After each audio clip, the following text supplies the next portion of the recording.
નમસ્કાર દર્શક મિત્રો, જનરપણ ન્યૂઝમાં આપનું સ્વાગત છે। હું છું આપણો મિત્ર કંચન પરમાર। આવો આજના સમાચારની વિગતવાર વાત કરીએ તો વડોદરામાં જમીન પચાવી પાડવાનું કૌભાંડ, કલેક્ટરના આદેશ છતાં કાર્યવાહી ઠપ। વડોદરાના નંદેશ્રી ગામમાં જમીન પચાવી પાડવાનો એક ગંભીર મામલો સામે આવ્યો છે। વડીલોપાર્જિત જમીન પર બિનખેડૂત વ્યક્તિ દ્વારા ખોટી રીતે દસ્તાવેજ કરી નામ દાખલ કરાવ્યા હોવાના આક્ષેપ સાથે કરની સેનાના હોદ્દેદાર અને સામાજિક કાર્યકરે કલેક્ટર કચેરીમાં ફરિયાદ કરી છે। વડોદરાના નંદેશ્રી ગામમાં આવેલા સર્વે નંબર 237ની જમીન મામલે વિવાદ વકર્યો છે। અરજદાર મહેન્દ્રભાઈ ગોહિલનો આરોપ છે કે કૈલાસભાઈ ગિરધારીલાલ ખીચી નામના વ્યક્તિએ ગેરમાર્ગે દોરીને અને કોઈપણ અવેજ ચૂકવ્યા વિના ખોટા દસ્તાવેજોના આધારે જમીન પોતાના નામે કરાવી લીધી છે। સૌથી ચોંકાવનારી વાત એ છે કે વ્યક્તિના નામે આ જમીન કરાવવામાં આવી છે તે ગુજરાત રાજ્ય બહારના છે અને ખેડૂત પણ નથી। આ છતાં રેવન્યુ અધિકારીઓની કથિત મિલીભગતથી તેમને રેવન્યુ રેકોર્ડમાંથી ખેડૂત તરીકે દર્શાવી દેવામાં આવ્યા છે। આ મામલે ગત વર્ષે 30 જુલાઈ 2025ના રોજ કલેક્ટર કચેરીમાં અરજી કરવામાં આવી હતી, જે બાદ કલેક્ટર દ્વારા વડોદરા ગ્રામ્ય મામલતદાર અને કૃષિ પંચને આ મામલે તટસ્થ તપાસ કરી યોગ્ય કાર્યવાહી કરવા અને અરજદારને જવાબ આપવા સ્પષ્ટ આદેશ આપવામાં આવ્યા હતા।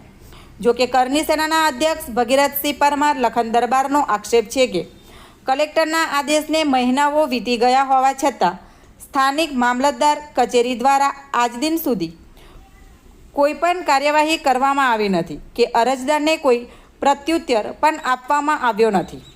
હવે સવાલ એ થાય છે કે શું વહીવટી તંત્રના આદેશોની અમલવારી માટે ગરીબ અરજદારો કેટલા ધક્કા ખાવા પડશે? શું ખોટા દસ્તાવેજોના આધારે ખેડૂત બની બેઠેલા લોકો પર તંત્ર કોઈ કડક કાર્યવાહી કરશે કે પછી આ ફાઇલ માત્ર ટેબલો પર જ ફરતી રહેશે?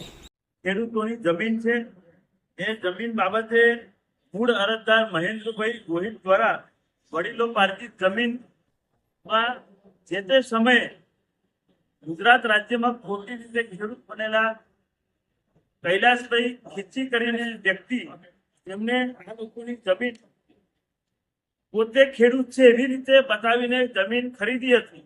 ત્યારે સ્પષ્ટતા કરતા ખબર પડી કે આ કૈલાસભાઈ ખીચી પોતે ખેડૂત નથી, તો પોતે ખેડૂત ના હોય તો પછી જમીન કઈ રીતે ખેતી લાયક ખરીદી છે?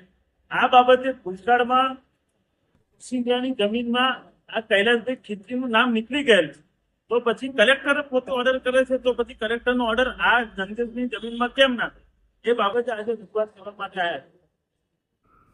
તો આવા જ પ્રકારના નવા સમાચાર સાંભળવા માટે જોડાઈને રહો અમારી ચેનલ જનરપણ ન્યૂઝ સાથે।